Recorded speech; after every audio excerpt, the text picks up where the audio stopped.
Oigan, pues ya es viernes y siendo viernes me gustaría hacer un resumen de lo que ha pasado en la semana, de lo que se ve en la Bolsa de Valores y en particular de los temas que son del interés de los inversionistas y sus implicaciones para los siguientes días. Ya saludo a José Luis de Aro, saludos hasta Nueva York. ¿Cómo está Nueva York? ¿Cómo se siente el otoño entrando?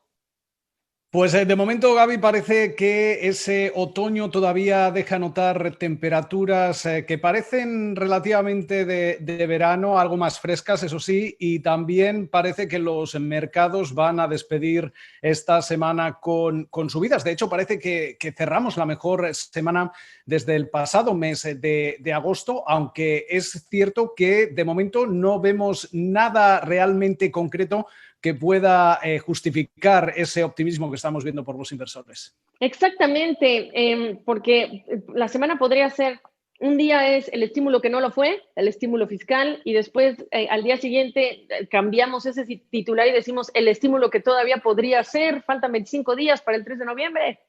Completamente. Hemos visto cómo durante esta semana, a comienzos de la misma y con el presidente Trump todavía convaleciente, el mandatario aseguraba que había pedido a todos sus representantes que cancelasen esas negociaciones en lo que se refiere a ese próximo paquete de estímulo. No estaba contento con las demandas de los demócratas y, sin embargo, al día siguiente, alrededor de la jornada del miércoles, veíamos cómo parecía cambiar de opinión y hablaba de la posibilidad de aprobar paquetes independientes, es decir, un estímulo troceado aprobado por partes en el que una parte fuese destinada a las aerolíneas, otra parte a los contribuyentes con esos cheques de $1.200, otra parte para las pequeñas empresas, pero Nancy Pelosi, la presidenta de la Cámara de Representantes, aseguraba que no está dispuesta a aprobar un plan por partes y que hay que aprobar un gran plan de estímulo. Mientras tanto,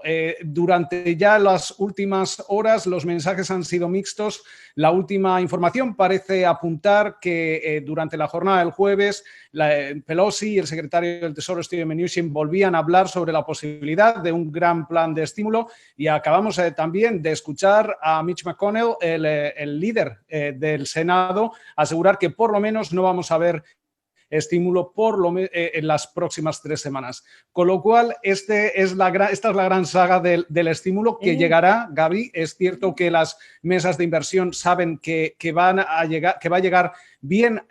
justo antes de las elecciones o seguramente después de las elecciones, con lo cual por eso están relativamente tranquilos, ya que ese efecto, aunque no se note quizá en la última recta del año, sí que lo hará en la primera mitad de 2020.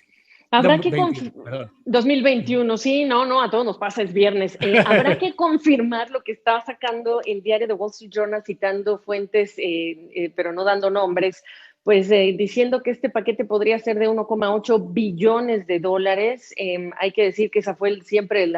origen de las diferencias y a quién se le daba el dinero, si a los estados se lo merecían o no, en opinión de la Casa Blanca. Y Pelosi sí, pues no quiere dárselo directamente solo a un sector y menos a un sector como el de las aerolíneas. ¿Tú te acuerdas la cantidad de gremios que le escribieron a los congresistas, desde las salas de cine, los también restaurantes, la Federación de Minoristas, cuando el presidente Trump dijo, señores, no hay negociación, el Chamber of Commerce? Es decir, aquí hay que recordar, José Luis, o recordarle a la gente, hablamos de más de 11 millones de personas que todavía no tienen un empleo y que lo perdieron durante la pandemia, durante esta crisis, pero también en esta semana se ha desacelerado la recuperación de esos trabajos. Completamente. Es una dinámica que podríamos seguir viendo si no se aprueban esos estímulos de los que hemos hablado, e incluso aunque se aprueben esos estímulos, hay sectores de la economía que van a seguir dejando notar el impacto de los confinamientos que veíamos en el mes de abril durante este año y también el que viene. Es importante destacar cómo una vez que expiraban todos los programas como parte de ese plan de alivio que se aprobaba a finales de marzo, estos programas expiraban a finales del mes de julio, hemos visto una especie de desaceleración gradual en lo que se refiere al mercado laboral. Lo vimos en el dato de agosto de empleo, lo volvimos a ver en el dato de septiembre y mientras tanto esas peticiones semanales de subsidio por desempleo siguen estancadas en el nivel de los 840.000 en la semana pasada, algo que hace indicar que la recuperación de esos otros 11 millones de desempleados o de empleos que hay que recuperar, de los 22 millones perdidos a comienzos de la crisis, podría hacerse esperar, y es aquí donde entramos en la dinámica de realmente si vamos a ver una recuperación que va a ser sostenible o las cicatrices que vaya a dejar esta crisis van a dejarse notar durante los próximos años. Hay quien dice que realmente no vamos a volver a ver ese pleno empleo aquí en Estados Unidos que disfrutábamos antes de la pandemia, por lo menos hasta 2025. Sí, terrible. En la dependencia que tiene América Latina de Estados Unidos y de China, quisiera pedirte que incorporemos los datos que están apuntando pues a que continúa la recuperación económica también en China.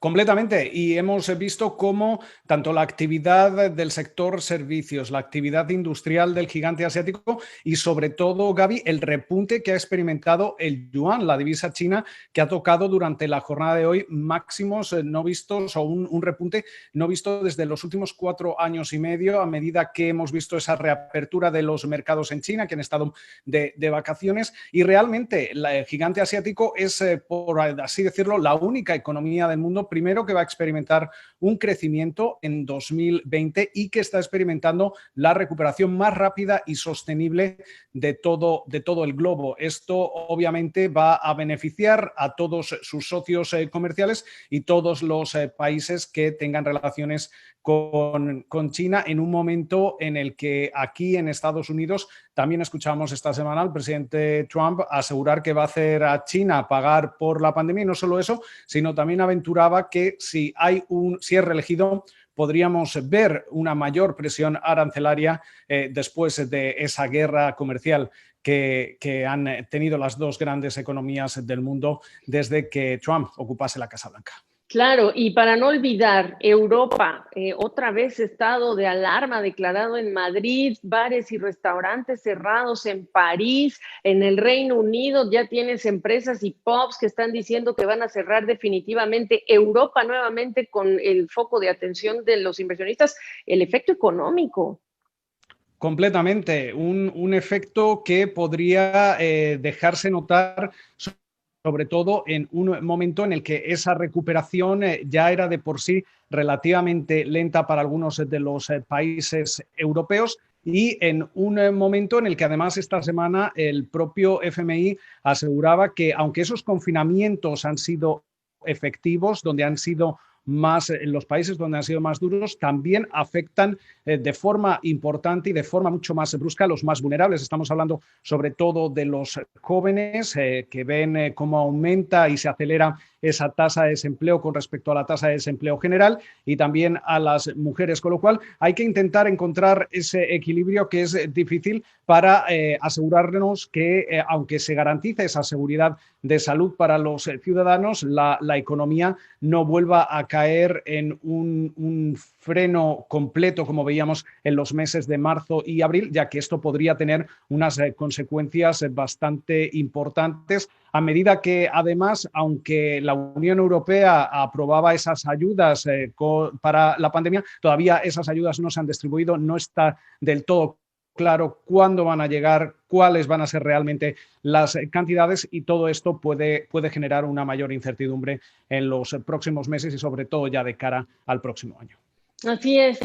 siempre decimos o digo tu servidora que esta es una carrera de resistencia y ahí viene el otoño-invierno, así que pues lástima, no podemos dar mejores noticias, aunque sí se han dado en términos de las vacunas y las fases a las que están entrando. José Luis, la próxima semana es importante, yo de esto siempre hablo contigo, las reuniones de otoño del Banco Mundial y del Fondo Monetario Internacional, 189 países,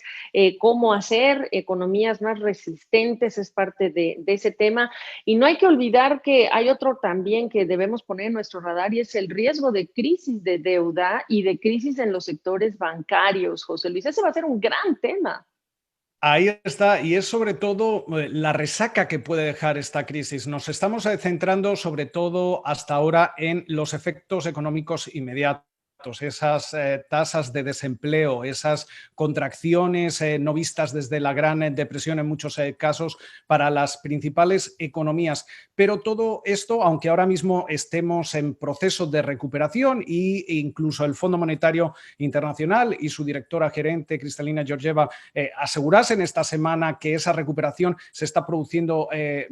antes de lo previsto y quizá con un poco más de fortaleza, todavía hay incógnitas y sobre todo hay una resaca que viene al hilo de toda esta situación que, como bien apuntabas, es el riesgo que tiene de contagio al sistema bancario, los bancos de todo el mundo, aunque por ejemplo en el caso europeo y en el caso estadounidense están relativamente bien capitalizados, más en Estados Unidos que en Europa, todavía en algunos países específicos hay que continuar con una consolidación y hay que asegurarse porque todos estos bancos ahora mismo van a tener que lidiar con todos esos créditos impagados, con las hipotecas que no se pagan, etcétera, etcétera.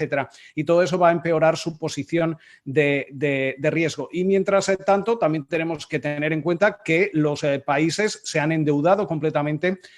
para aprobar todos esos planes de estímulo y de alivio de los que llevamos hablando durante meses, y todo esto también va a tener consecuencias especialmente para países que ya tenían unos niveles de deuda pública excesivamente altos, y esto podría traer consecuencias más a medio plazo que podrían complicar aún más o generar una posible crisis financiera o una crisis de deuda en los próximos 2 o 3 años. Exactamente, aquí no hay que tener la bolita de cristal, hay simplemente que establecer pues esta cadena, ¿no?, de efectos en los distintos sectores, como están conectadas las economías, un consumidor que no puede pagar renta o que no puede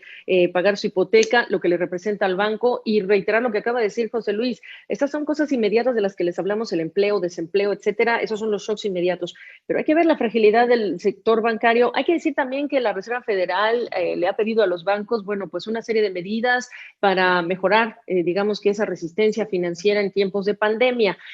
Para cerrar entonces, pues ya se los pusimos ahí en el radar, en las reuniones del Fondo Monetario y del Banco Mundial, las estadísticas que van a surgir sobre sus nuevos pronósticos, etcétera. Pero háblame de empresas. Yo me voy con Apple, el evento tan esperado, si llega ese 5G, el iPhone 12, dentro del iPhone 12 esa tecnología 5G. ¿Tú con qué nos dejas? Yo me quedo con mi queridísima Amazon y su Prime Day, que básicamente lo que hace, además coincide uno de esos días con el lanzamiento del nuevo iPhone, y básicamente en tiempos de pandemia lo que hace es iniciar ya la temporada de compras navideña, que durante los últimos años hemos visto cómo se va adelantando cada vez más, y este año, debido a la pandemia, parece que ya incluso antes de Halloween muchos estadounidenses van a aprovechar esas rebajas de la plataforma online para comenzar a gastar sus ahorros. Hay que destacar, Gaby, que uno de los factores que podrían hacer que esta temporada de compras navideña no sea tan mala como se esperaba, aunque no haya estímulo por parte del gobierno, es que los estadounidenses han conseguido aumentar su tasa de ahorro durante los últimos meses, y entonces podrían en cualquier momento utilizar esos ahorros de cara a las Navidades. Veremos a ver si eso ocurre. Nosotros estaremos atentos a las rebajas. Claro que sí, probablemente no querrán gastar en una gran vacación por la incertidumbre, pues no sé, por su empleo, pero en lugar de la gran vacación se van a hacer compras en línea y se buscan en el Amazon Prime, entre otras ofertas que seguramente surgirán, y ese cambio, ese giro en las decisiones de compra también es importante. Óyeme, te deseo un excelente fin de semana, descansa mucho, te mandamos un abrazo y gracias siempre, José Luis. Un abrazo a ti, Gaby.